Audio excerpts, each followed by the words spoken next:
नहीं अनेकों उपाय मध्य प्रदेश सरकार ने किए हैं। उनमें से एक प्रभावी उपाय ये नवीन संजीवनी एम्बुलेंस आपके सामने है। अब इनकी संख्या मध्य प्रदेश में 2052 हो गई है। अगर काल होगा तो तत्काल जाएगी और लोगों की जिंदगी बचाने का काम करेगी। सभी जिलों में हम ये गाड़ियां भेज रहे हैं, आज यहाँ से रवाना की जाएंगी। और इसमें विशेष बात जो बताई आपको, पहले केवल सरकारी अस्पतालों के लिए उपलब्ध थी, लेकिन अब सरकारी अस्पतालों के साथ साथ आयुष्मान योजना के 2,82,00,000 परिवारों को ये प्राइवेट अस्पताल में भी ले जाने का काम करेगी। मतलब सरकारी में भी आपको ये सुविधा मिलेगी और प्राइवेट अस्पतालों में भी जो आयुष्मान योजना के अंतर्गत आते हैं, जिनकी संख्या लगभग 1000 है, उन अस्पतालों के लिए भी ये सुविधा उपलब्ध रहेगी। और एक बात और है,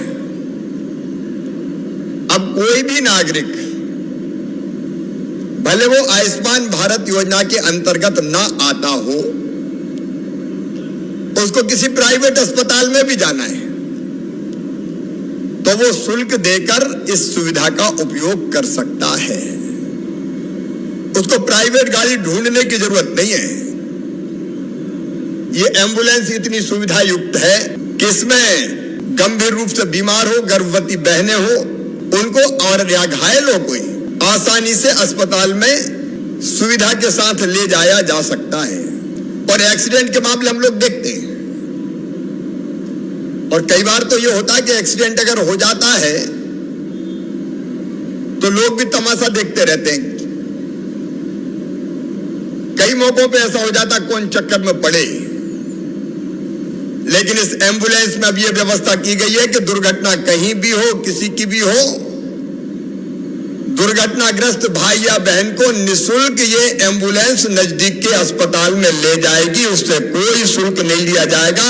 सबसे पहले घायल की सेवा होगी ताकि उसकी जिंदगी समय पर बच सके। अब कोई भी नागरिक भले वो आयुष्मान भारत योजना के अंतर्गत ना आता हो, उसको किसी प्राइवेट अस्पताल में भी जाना है तो वो शुल्क देकर इस सुविधा का उपयोग कर सकता है। उसको प्राइवेट गाड़ी ढूंढने की जरूरत नहीं है।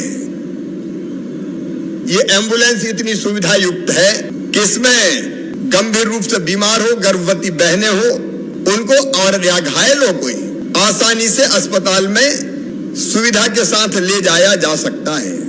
और एक्सीडेंट के मामले हम लोग देखते हैं, और कई बार तो ये होता है कि एक्सीडेंट अगर हो जाता है तो लोग भी तमाशा देखते रहते हैं। कई मौकों पे ऐसा हो जाता कौन चक्कर में पड़े। लेकिन इस एम्बुलेंस में अब ये व्यवस्था की गई है कि दुर्घटना कहीं भी हो, किसी की भी हो, दुर्घटनाग्रस्त भाई या बहन को निःशुल्क ये एम्बुलेंस नजदीक के अस्पताल में ले जाएगी। उससे कोई शुल्क नहीं लिया जाएगा। सबसे पहले घायल की सेवा होगी ताकि उसकी जिंदगी समय पर बच सके।